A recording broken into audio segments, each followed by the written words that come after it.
My name is Sarah Chen Wilson, and at 35, I thought I finally escaped my mother's control.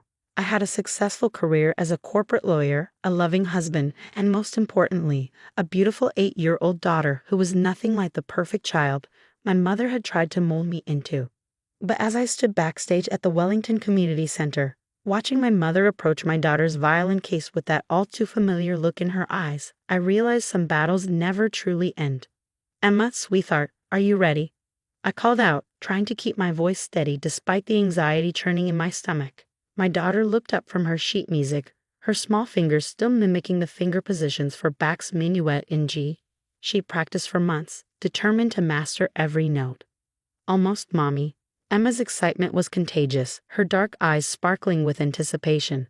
She was wearing her favorite blue recital dress, the one she picked out herself despite my mother's insistence that proper musicians only wear black. My mother, Eleanor Wilson, stood in the corner, her lips pressed into that thin line that always preceded her disapproval.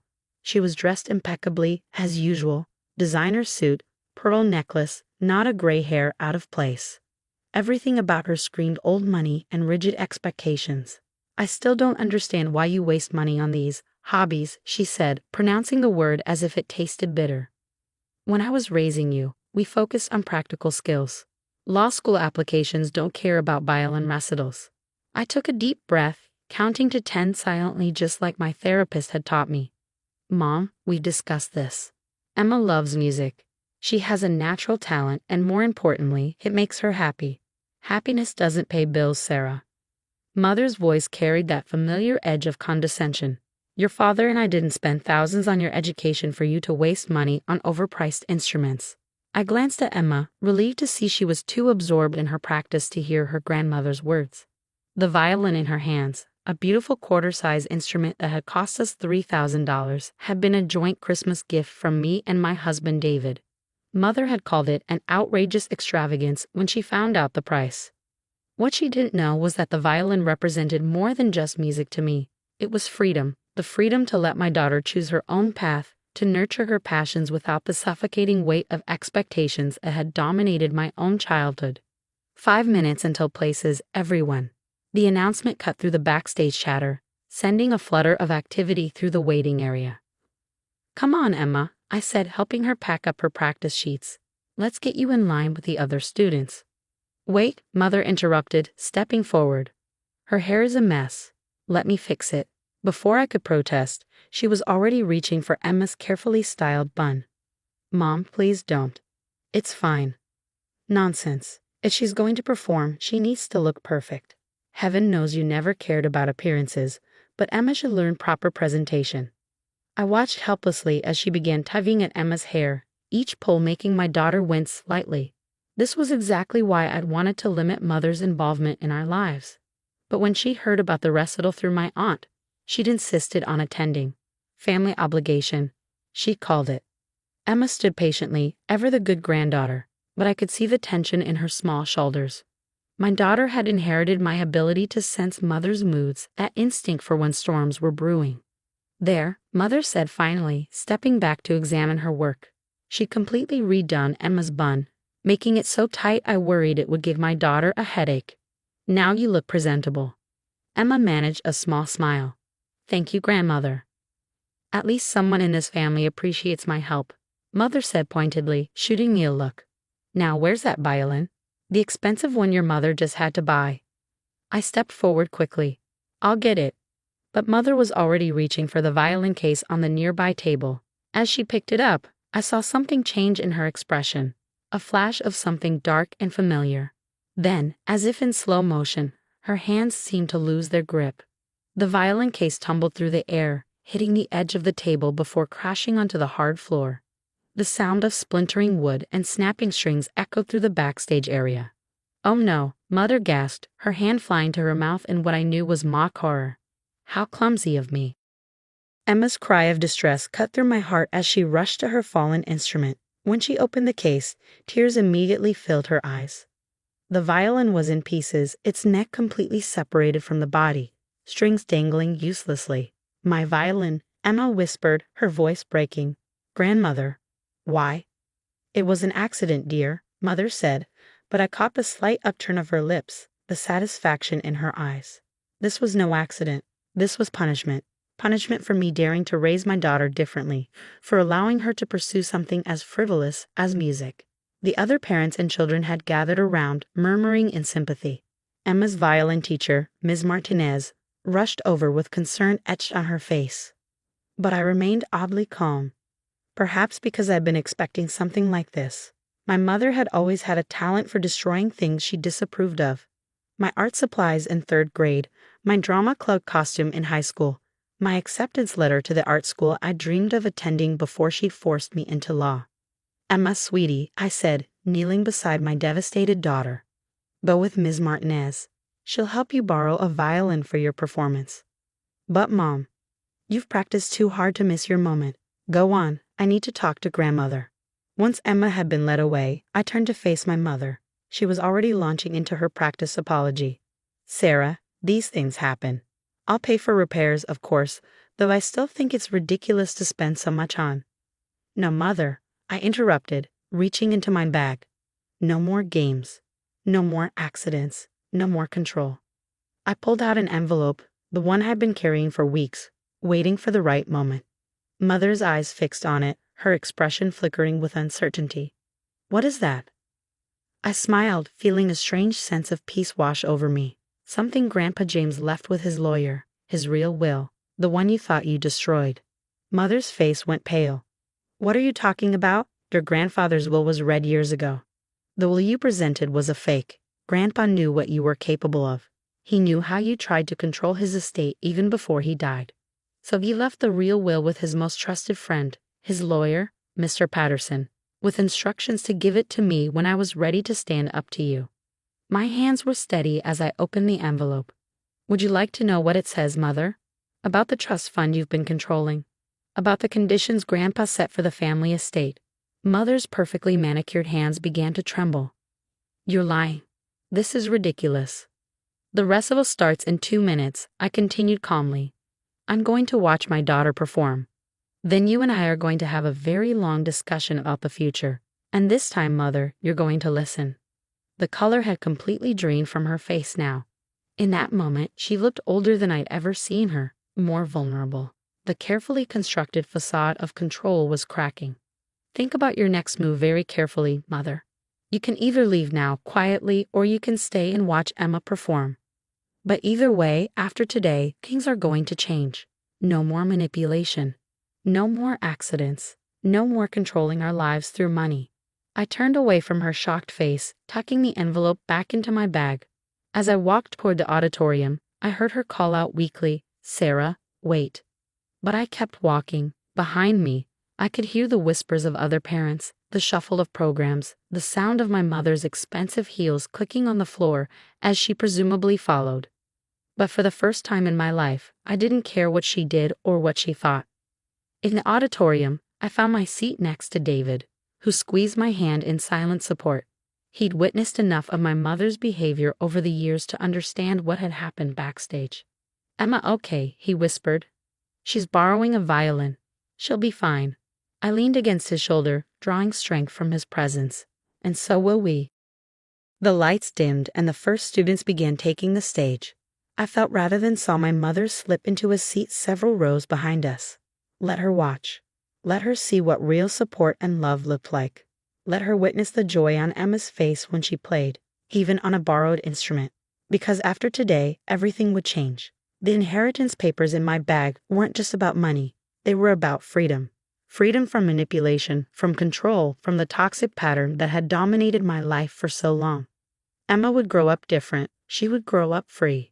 As the first notes of music filled the air, I smiled. Sometimes the sweetest victories come wrapped in the most painful moments, and sometimes, just sometimes, a broken violin can lead to a mended life. Despite everything, Emma played beautifully. She held her head high as she performed Bach's Minuet in G on Ms. Martinez's borrowed violin, her small fingers moving confidently across the strings. From my seat in the audience, I could see tears glistening in her eyes, but she never let them fall. My daughter was stronger than I had been at her age. When the applause ended and the students took their final bow, I made my way backstage, leaving David to intercept my mother as she tried to follow. Emma ran into my arms the moment she saw me. "Mommy, did I do okay? Even with the different violin?" "You were perfect, sweetheart," I whispered, holding her tight. "Absolutely perfect." Ms. Martinez approached us, her face grave. "I examined Emma's violin," she said quietly. "The damage, it wasn't consistent with an accidental drop. The angle of the break suggests." "I know," I interrupted, not wanting Emma to hear the details. "We'll handle it. I have some contacts at Weber Fine Instruments," she offered. "They might be able to help with repairs or perhaps a replacement." A throat cleared behind us. Mother stood there, her perfect posture somehow even more rigid than usual. "That won't be necessary. I'll buy her a new one. A better one." "No," I said firmly, straightening up. "You won't." Emma looked between us, sensing the tension. David appeared just then, his timing perfect as always. "Hey, princess," he said, scooping Emma up. "How about we go get that celebratory ice cream we promised? Your choice of toppings." Emma's face lit up, but she glanced at me uncertainly. "Can we get sprinkles?" "All the sprinkles in the world," David promised. He caught my eye, silently asking if I needed him to stay. I shook my head slightly. "Go ahead. I'll meet you at Sherman's in an hour." Once they were gone, I turned to my mother. "Let's take this somewhere private." We ended up in the empty practice room down the hall. Mother immediately took charge, or tried to. "Sarah, you're being ridiculous. Of course I'll replace the violin. I can afford something much better than that overpriced starter instrument you bought. There's a lovely shop in Vienna that—" "Sit down, Mother." Something in my voice must have reached her, because she actually stopped talking and sat in one of the plastic chairs. I pulled out the envelope again, removing several documents. "Do you remember what you told me when Grandpa died? That he'd left everything to you, with strict instructions about how the money should be managed." "Of course. Your grandfather understood the importance of financial responsibility. He left everything to me." The words hung in the air between us. Mother's face went through a series of expressions: disbelief, anger, fear. "That's impossible. I have the will." You have a fake. The real will was left with Mr. Patterson. Grandpa knew you would try to control the estate, just like you tried to control him in his final years. Just like you've tried to control me my entire life." I laid out the documents on the piano in front of us. The family estate, the trust fund, the vacation properties, all of it was left to me, with one condition: that I claim it only when I was ready to break free from your control. Mother snatched up the papers, her hands shaking as she read. I could see the moment she recognized her father's signature, the official notary stamps, the irrefutable proof that her carefully constructed world of control was crumbling. You can't." "I can, and I am." I took a deep breath. "You have two choices, Mother. You can fight this, try to contest the will, drag us through court, spend years and a fortune in legal fees. Or you can accept that things are changing. You ungrateful." She started to rise, her face flushed with anger. "I'm not finished." My voice remained calm. "If you choose to fight, you'll lose, not just the money, but any relationship with Emma. With me. Is that what you want? To die alone like Grandpa almost did before he escaped your control?" The mention of her father seemed to deflate her. She sank back into the chair. "What do you want?" she whispered. "I want you to get help. Real help.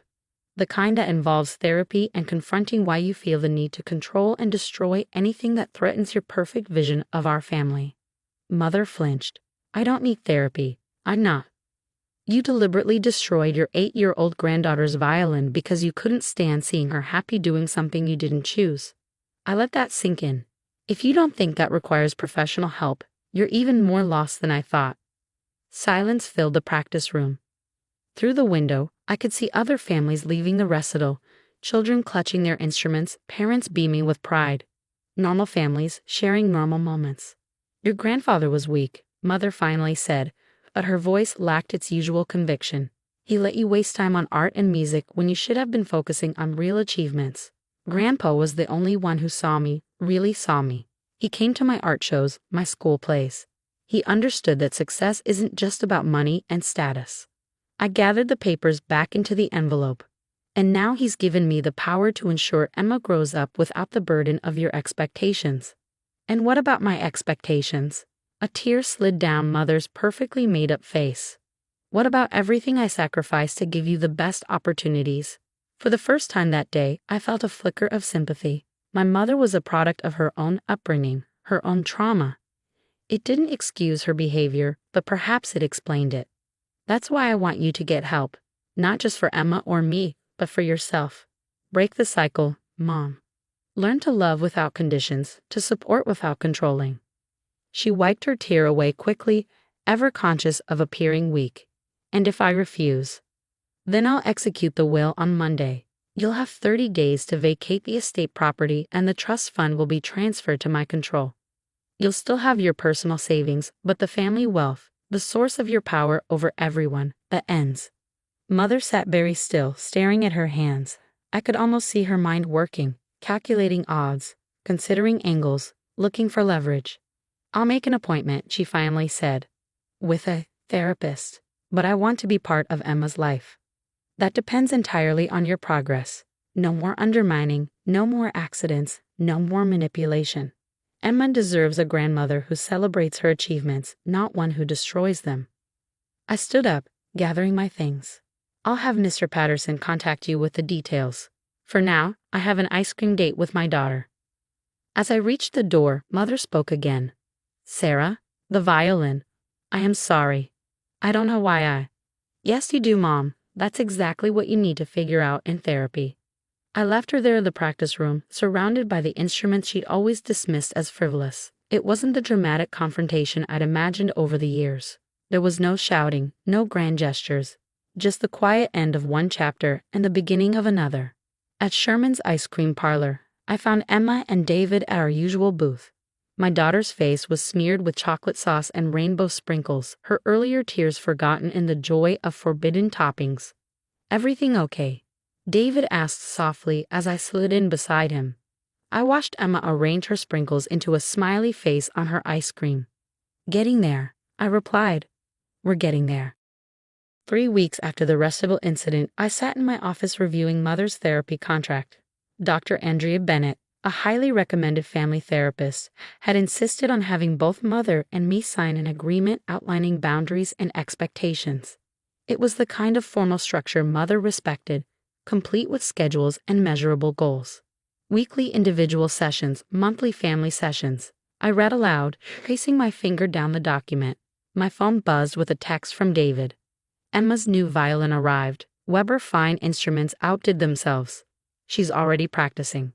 I smiled, remembering Emma's face when we visited the violin shop last week. The owner, an elderly man with kind eyes, had listened to the whole story before declaring, "Music heals what words cannot." He'd helped Emma select a violin even more beautiful than her previous one, refusing to let us pay full price. A knock at my office door interrupted my thoughts. My assistant, Kate, poked her head in. "Your mother is here." I checked my watch, 20 minutes early. Typical Mother power play. Send her in. Mother entered, impeccably dressed as always, but something was different. The aggressive confidence that usually preceded her like a shield seemed dimmed. Sarah. She took a seat without waiting for an invitation. I've reviewed the therapy contract. It's extensive. Dr. Bennett believes clear boundaries are essential for recovery. I kept my voice neutral. Have you signed it? Mother placed her own copy on my desk, her signature perfectly aligned on the dotted line. I still think this is excessive. I raised you successfully without any of this psychological nonsense. Successfully? I couldn't help the edge in my voice. Is that what you call it? She flinched slightly, a tiny crack in her armor that the old mother would never have allowed. Dr. Bennett says I need to listen more. When you say things like that. And she took a deep breath. Perhaps my definition of success needs examination. It wasn't much, but from Mother, it was practically a confession. 3 therapy sessions in, and she was already showing small changes. Dr. Bennett had warned me not to expect too much too soon. That people like my mother often took 2 steps forward and 1 step back. Emma has a new violin, I said, changing the subject. Mother's hands tightened in her lap. I told you I would pay for it. No, Emma needed to see that we, her parents, could fix this. Without your money, without your control. I'm trying, Sarah. The words seemed to physically pain her. I've attended every session. I'm doing the homework Dr. Bennett assigns. I even bought that ridiculous journal she insists I write in. I know, Mom. That's why I asked you here today. I pulled out another document. These are the new trust fund parameters. You'll retain access to your personal accounts and the family estate remains in your name for now. But there are conditions. She reached for the papers with trembling fingers. I continued. You'll continue therapy for a minimum of 1 year. Any aggressive or manipulative behavior toward Emma results in immediate restrictions. No unscheduled visits, no financial interference, no criticizing her choices, whether it's music, art, or anything else. You don't trust me at all, do you? There was genuine hurt in her voice. I trust that you love us in your way, but love shouldn't come with strings attached. I paused. That's why I'm giving you a chance to do better. Grandpa's will gave me the power to take everything immediately. I'm choosing not to. Mother was quiet for a long time, reading through the documents. Finally, she looked up. Emma's recital. The one I ruined. Does she have another one scheduled? Next month. A smaller performance at her music school. I'd like to attend. She held up a hand as I started to protest. Just to watch. No interference. No criticism. Dr. Bennett suggested I observe Emma in her element to understand what music means to her. I studied my mother's face, looking for signs of manipulation. Instead, I saw something I'd rarely witnessed. Uncertainty, maybe even a touch of humility. I'll think about it, I said finally, if Emma feels comfortable with it. Mother nodded, accepting this partial victory with unexpected grace. She stood to leave, then paused. Your grandfather, in his final years, when I wasn't speaking to him because he refused to live by my rules, was he happy? Yes, I said softly. He was. He painted, he played piano, he spent time in his garden, he lived on his own terms. A shadow crossed her face. I missed all of that, because I couldn't accept him choosing his own path. It's not too late to choose a different way, Mom. She straightened her jacket, armor sliding back into place, but not quite as rigid as before. Dr. Bennett says small steps are still steps forward. She managed a slight smile. Perhaps you could show me a video of Emma practicing sometime. When she feels ready. Small steps, I agreed. After she left, I sat at my desk for a long time, thinking about cycles of control and healing, about music and freedom and the courage to change. My phone buzzed again, another text from David, this time with a video. Emma was playing her new violin, her face serene with concentration, her body swaying slightly with the music. I watched it twice before forwarding it to my mother. Small steps indeed. 6 months after the broken violin incident, I sat in Emma's music school auditorium, holding my breath as my daughter walked onto the stage. She wore a deep purple dress, her choice, not black, and her hair was styled in a way that made her comfortable, not pulled severely back as Mother would have once insisted. Speaking of Mother, she sat 3 seats away from me as we'd agreed, close enough to be present, far enough to give us space. Dr. Bennett had suggested this arrangement for Emma's winter recital, and surprisingly, Mother had accepted without argument. The past 6 months hadn't been easy. Mother had missed 2 therapy sessions during a particularly difficult week, resulting in a temporary suspension of her visiting privileges. She'd shown up at our house anyway, leading to a heated argument that ended with her in tears, real ones, not the manipulative kind I'd grown up with. But she'd gone back to therapy. She'd apologized, not just with words, but with actions. She'd started asking Emma questions about music, actually listening to the answers. Last week, she'd even attended one of Emma's lessons, sitting quietly in the back, her face showing something close to wonder as her granddaughter played. Emma lifted her violin, the new one, which she'd named Aurora, and began to play. She'd chosen Beethoven's Ode to Joy for this recital. As the first notes filled the air, I felt David squeeze my hand. From the corner of my eye, I saw Mother lean forward slightly. Her hands were clasped tightly in her lap, but not with their usual tension. There was something different in her posture, something I'd never seen before. Pride, not in herself, not in her control, but in Emma. When the performance ended, the audience erupted in applause. Mother stayed in her seat as we discussed, allowing Emma to first receive hugs from David and me. Only then did she approach, waiting for Emma to indicate she was ready for interaction. "That was beautiful, Emma," she said softly. "No criticism, no suggestions for improvement, just simple appreciation." Emma's face lit up. "Really, grandmother? Did you like the middle part where it gets really complicated?" "I did." Mother reached into her purse and pulled out a small wrapped package. She looked at me first, seeking permission. I nodded. Emma opened it carefully. Inside was a framed photograph of an elderly man sitting at a piano, joy evident on his face. "That's your great-grandfather," Mother explained, her voice catching slightly. "Your mother's grandfather. He loved music too. I should have told you about him sooner." Emma traced the photograph with her finger. "He looks happy." "He was," Mother said, "when he was making music. I forgot that for a long time, but I'm trying to remember now." Later that evening, after Emma had gone to bed, her new photograph proudly displayed on her bedside table, I sat in our living room, thinking about healing and growth and the power of choice. My phone buzzed with a text from Mother. "Thank you for letting me be there today. Dr. Bennett and I talked about how much I missed by trying to control everything. I'm learning. Slowly." I typed back, "Small steps, Mom, small steps." Looking up, I caught sight of Emma's violin case in the corner of the room. Inside was an instrument that had never been broken, never been used as a weapon in a power struggle. But more importantly, inside Emma was a spirit that had never been broken either. We protected that spirit, protected her joy. And somehow, in the process, we'd started to heal 3 generations of wounds. I sent one more text to my mother. "Emma has practice tomorrow at 4. You can come watch if you'd like." Her response came quickly. "I'd like that very much. I'll sit quietly and just listen." Progress, I thought, one note at a time.